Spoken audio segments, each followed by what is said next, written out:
ఇప్పుడైతే మేము కడప జిల్లా ఎరుగుంట్ల నుంచి తిరుపతికి వెళ్తున్నామండి. తిరుపతి నుంచి అలిపిరి చేరుకొని అలిపిరి మార్గం గుండా కాలినడకన వెళ్ళాలని మేము అలిపిరి చేరేటప్పటికి ఉదయం 5 అయింది. ఇక్కడ కొబ్బరికాయ తీసుకొని స్వామివారి మెట్ల దగ్గర కొబ్బరికాయ కొట్టి స్వామివారికి దండం పెట్టుకొని తిరుమలకు మా కాలినడక మొదలు పెట్టామండి.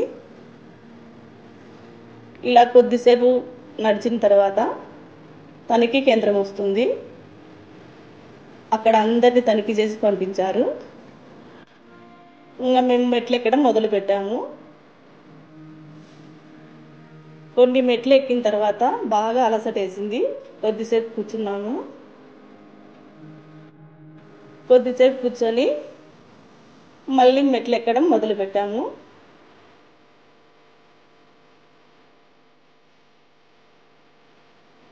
మెట్లు ఎక్కేటప్పుడు అయితే బాగా అలసట వస్తుంది. ఖచ్చితంగా అక్కడక్కడ కూర్చుంటూ వెళ్ళాల్సిందే ఎవరైనా.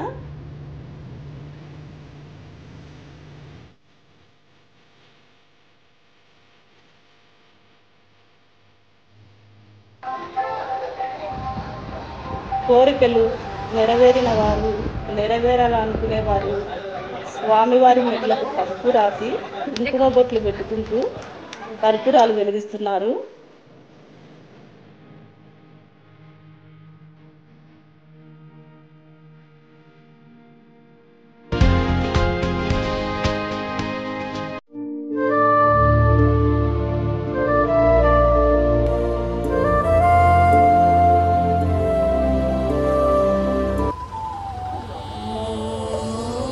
అలిపిరి నడక మార్గం మీద 3550 మెట్లు ఎక్కేసి తిరుమల చేరుకున్నామండి. వాతావరణం అయితే చాలా చల్లగుంది. ఎండ వాన అటువంటివి ఏమి లేవు, చల్లగుంది.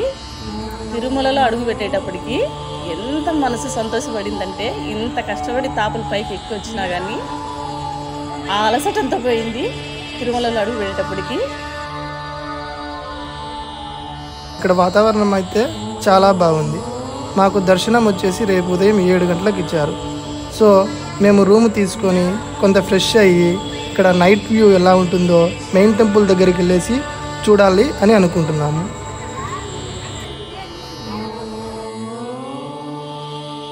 ఇప్పుడే మేము రూమ్ నుంచి రెడీ అయ్యి తిరుమల మెయిన్ టెంపుల్ దగ్గరికి వచ్చేసామండి. ఇక్కడ లైటింగ్స్తో టెంపుల్ చాలా అందంగా కనబడుతుంది.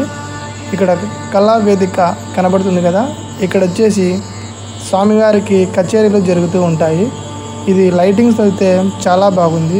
టెంపుల్ కూడా చూడండి ఎంత బాగుందో. నైట్లో చూస్తేనే చాలా బాగా కనబడుతుంది ఈ టెంపుల్.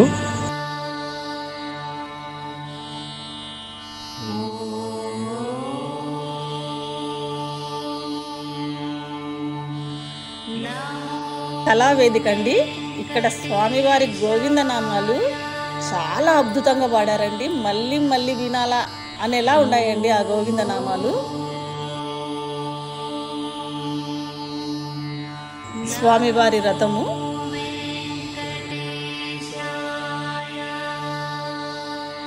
వీళ్ళంతా దైవ దర్శనం చేసుకొని వస్తున్నారండి. రేపు ఉదయం మాకు కూడా 7 గంటలకు దైవ దర్శనం ఉందండి.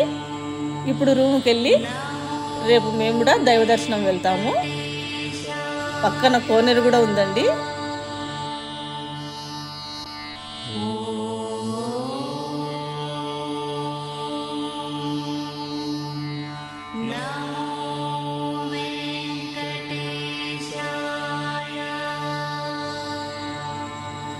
ఇప్పుడు మేము స్వామివారి దర్శనానికి వెళ్తున్నామండి. మాకు గరుడాద్రిలో రూమ్ ఇచ్చారు. ఇక్కడ నుంచి స్వామివారి టెంపుల్ 2 కిలోమీటర్లు ఉండొచ్చు. మొబైల్స్ కెమెరా అలో లేవు కాబట్టి ఇక్కడే పెట్టేసి వెళ్తున్నాము. ఇప్పుడే దర్శనం అయిపోయిందండి. రూమ్కి వెళ్ళేసి మొబైల్ తీసుకొని ఇట్లా డే టైం ఎలా ఉంటుందో చూపించడానికి మేము ఇక్కడికి మళ్ళీ వచ్చాము. ఇక్కడ చూడండి కళావేదిక ఎలా ఉందో, అలాగే టెంపుల్ మెయిన్ టెంపుల్ కూడా చూడండి ఎలా ఉందో. డే టైం ఒక విధంగా ఉంటుంది, నైట్ టైం ఒక విధంగా ఉంటుందండి. వినాయక చవితి కదా ఈరోజు, సో జనం కూడా చాలా తక్కువగా ఉన్నారు. ఇక్కడే పక్కనే లడ్ల కౌంటర్ కూడా ఉంది.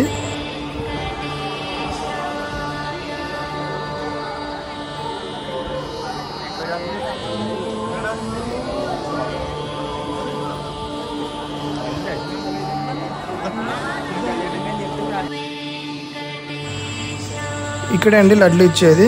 నేను కూడా ఇప్పుడు పోయి లడ్లు తీసుకోవాలి. లడ్లు తీసుకున్న తర్వాత మెయిన్ టెంపుల్ చుట్టూ కూడా ఒకసారి చూసి బయలుదేరదాం.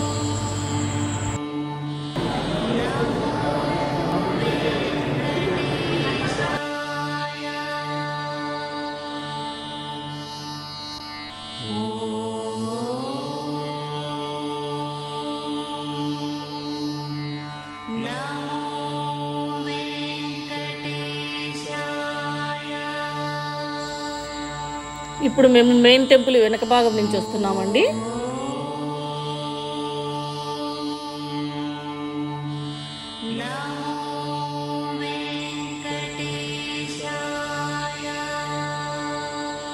మాకైతే 4 గంటలు పట్టిందండి దర్శనానికి. ఈరోజు జనం తక్కువ ఉండడం వల్ల భక్తులు అయితే చాలా తక్కువ ఉన్నారు. అందుకని మాకు 4 గంటలకే దర్శనం అయిపోయింది. అక్కడ చూడండి దర్శనానికి వెళ్ళే వాళ్ళు క్యూ లైన్ ఎట్లుందో పైన, వాళ్ళంతా ఇప్పుడు దర్శనానికి వెళ్తున్నారు. ఇదంతా స్వామివారి టెంపుల్ చుట్టండి అయిపోయింది. ఇట్లా బయటకు వచ్చేస్తున్నాం. నాకైతే అలిపిరిలో నడిచేటప్పుడు కాళ్ళు బాగా నచ్చినాయండి. తిరుమలకు వచ్చేటప్పటికి అలసట అంతా పోయింది. చాలా మనసు ప్రశాంతంగా కూడా ఉంది. తిరుమలలో అయితే ఎంత చల్లగుందంటే అంత చల్లగుంది ఈరోజు.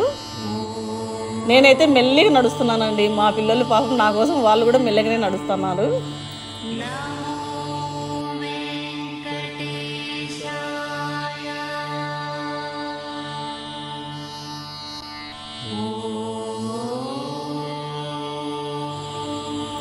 ఇక్కడ అన్నదాన కేంద్రం ఉంది. ఇక్కడ కూడా అన్నం తినొచ్చు. ఇదే కాకుండా వెంగమాంబ అన్నదాన కేంద్రం కూడా ఇంకొకటి ఉంది. అక్కడ కొంతమంది తింటూ ఉంటారు. ఈరోజు వినాయక చవితి కావడం వల్ల ఇక్కడ కూడా చిన్న గణపతి విగ్రహం ఉందండి. ప్రతి ఒక్క చోట గణపతి విగ్రహాలు బాగానే కనపడుతున్నాయి.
ఇది శ్రీవారి ధర్మరథాల అండి. ఈ బస్సులో వచ్చేసి తిరుమలలో ఎక్కడికైనా ఉచితంగా మనం వెళ్ళవచ్చు.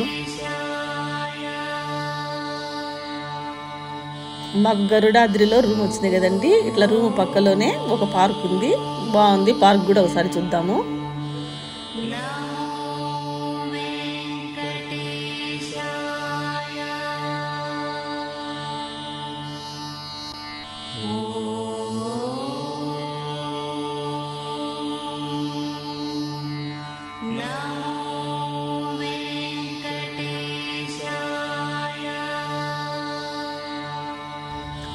ఇప్పుడైతే మేము తిరుగు ప్రయాణం చేస్తున్నామండి.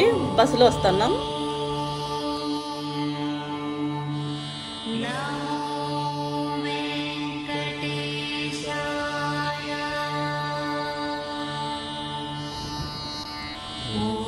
ఘాట్ రోడ్ మీద నుంచి తిరుపతి చాలా బాగా కనపడుతుందండి. చూడండి ఎంత బాగుందో చూడ్డానికి. తిరుపతి సిటీ అండి ఇది. మన ఘాట్ రోడ్ మీద నుంచి చాలా బాగా కనపడుతుంది. ఈ మలుపులలో కొంతమందికి వామిటింగ్ అవుతున్నాయి. సరేనండి, మా దైవ దర్శనం బాగా జరిగింది. ఇక మేము ఎరుగుంట్లకు బయలుదేరుతున్నాము.